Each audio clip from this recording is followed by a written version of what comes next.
Thank you very much. LSU went into College Station last week for the first time since 1995. Came away with a big win. And I tell you, anytime you can go on the road in the SEC and win, regardless of how it happens or what the final score is big. And so LSU is now 7-1 overall and 3-1 in conference play, and looking forward to the remainder of the year. And it is really good for this football team to have a week off after playing 8 straight weeks. This team has got a lot of folks that will have an opportunity to get a little more healthy, and certainly they'll need to be that way when Alabama comes in 2 weeks. But it's been a very good year. LSU is ranked 6th in the country in all of the polls, including the BCS polls, with 4 games left to go.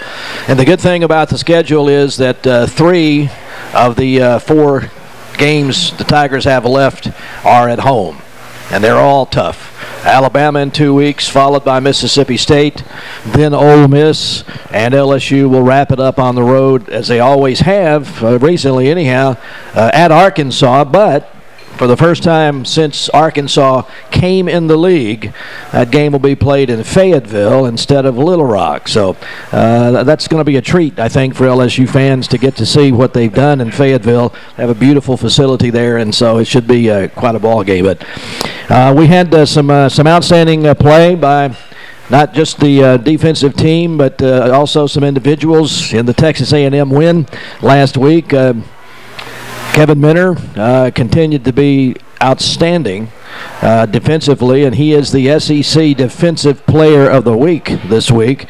For I think he had 12 tackles and a sack and a couple of hurries, and he is just playing terrific defensively for LSU. And also another outstanding job by freshman running back Jeremy Hill. He was over 100 yards for the second consecutive week, got 127 last week, had 124 the week prior. And I'll tell you one thing, that is really something for a true freshman playing at the SEC level, and particularly one that doesn't even get the majority of snaps.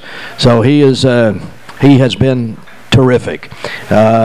Again, we're looking forward to having an open date, and certainly after this week, if you're coming to the Alabama game, come early, because I can tell you it's going to be something the likes of which we probably may never have seen before that week.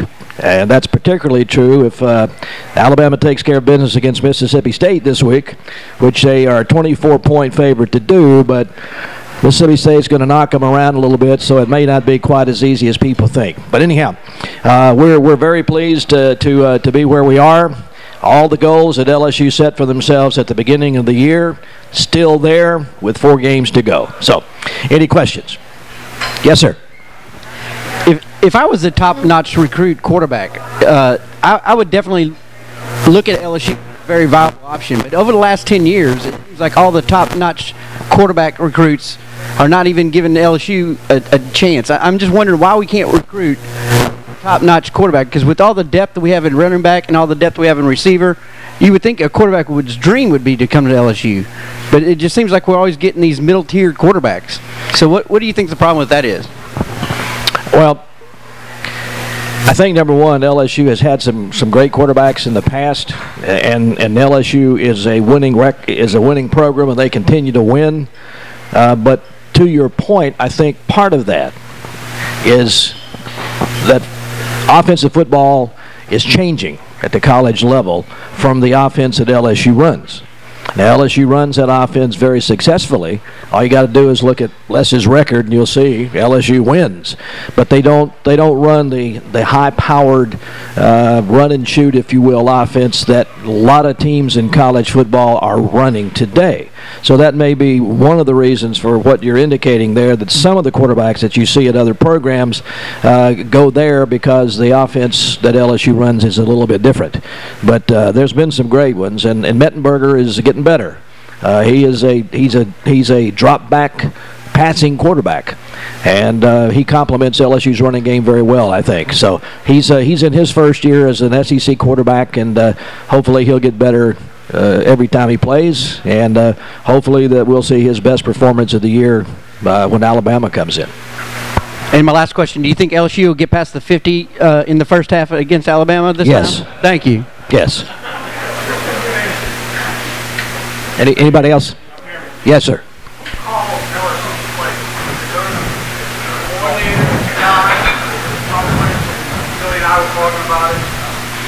Well, no. Coach Stedrawa is the offensive coordinator, and he ultimately makes the call from the press box. And of course, Coach Miles has a hand in it. I mean, he hears it. He knows what it is.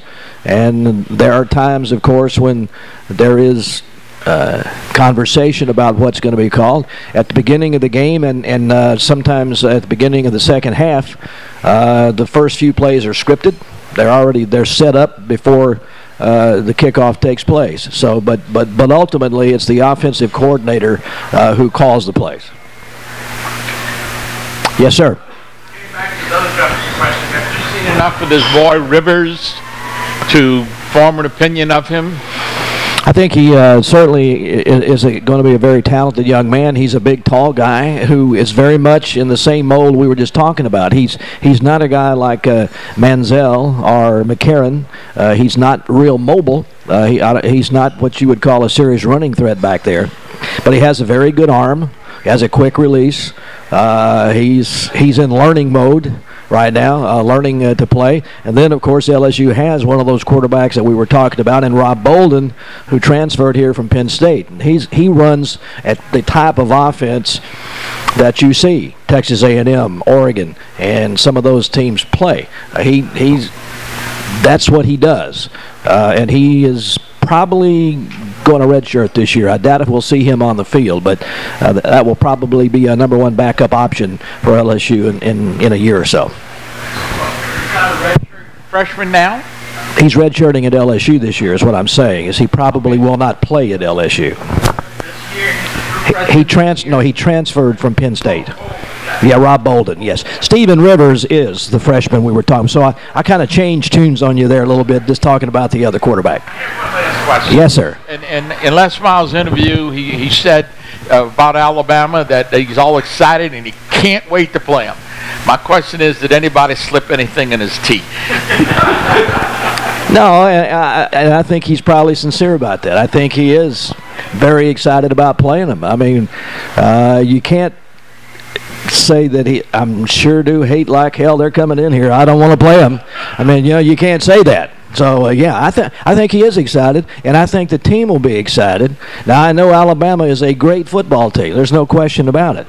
And maybe LSU, at least at this point in the season, may not be as talented as they are, but they're going to have to come in here and look at 92,000 in the stadium, probably another 100,000 on the campus that don't have tickets, don't want tickets, just want to be there and be a part of what's going on. It's going to be at night on national television.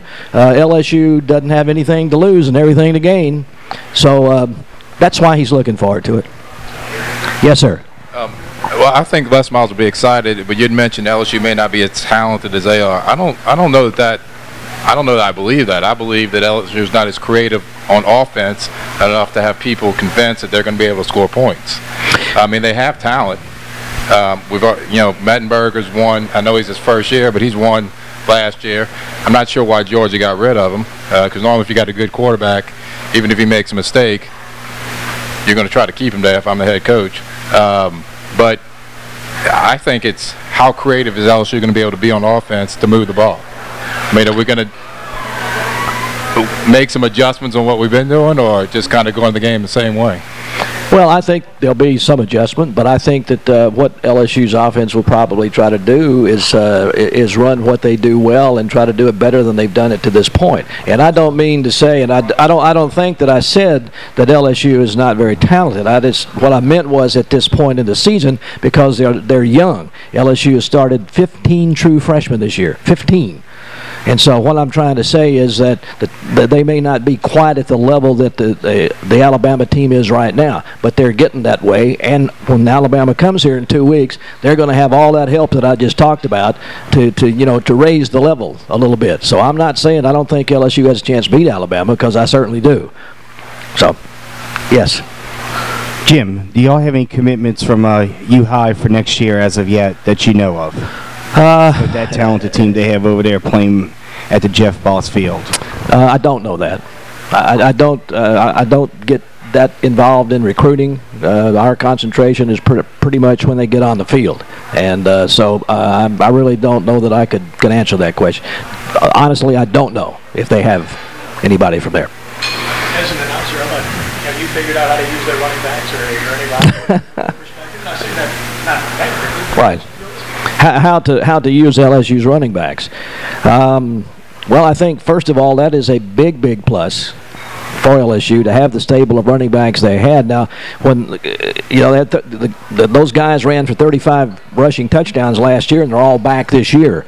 Of course, when Alfred Blue went down, that was a big problem. Everybody thought, oh, my goodness. Well, of course, we still got Spencer Ware. We still got Michael Ford. We still got Kenny Hilliard, so we're in great shape. And then along comes true freshman Jeremy Hill, who steps in there and takes the place of Alfred Blue. So, how do you use them?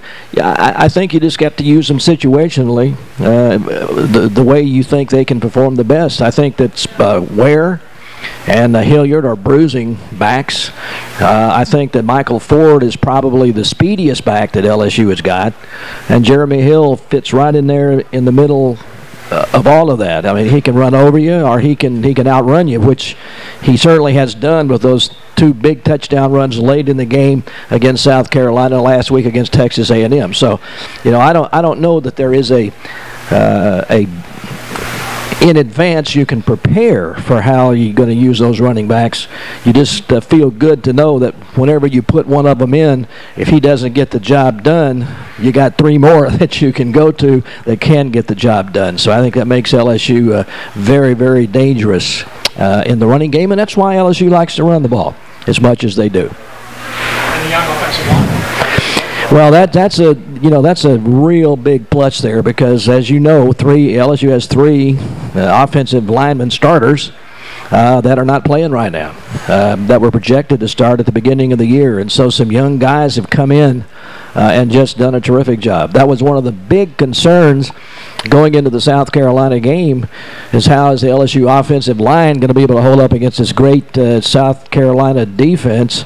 And I think that question was answered very well. I think they handled them exceptionally well and played very well last week also against Texas A&M. Yes, sir. Will any of those offensive linemen be back for Alabama? I know Falk is out for the year, but the other offensive linemen. We're talking primarily about Hurst and Williford. And I think that there might be a pretty good chance that Williford might see some. And he's dealing with a concussion, and he's had 2 weeks now. So I mean, he really got popped. So and when he gets clearance, he can start back and start playing. Hurst is dealing with some personal questions, and I don't know that he's rejoined the team yet. But Williford is there, and as soon as the doctors say, okay, he's ready, he can go. However, don't fix it if it ain't broke. And these guys that are played these last two games have done a terrific job. So this may be a Wally Pep type thing as far as those other guys, getting their jobs back. But it would be awfully good to have them there to use, because they're thin. There's no question about it. Very talented, but thin in that position. Any other questions? Thank you very much. Always appreciate coming down.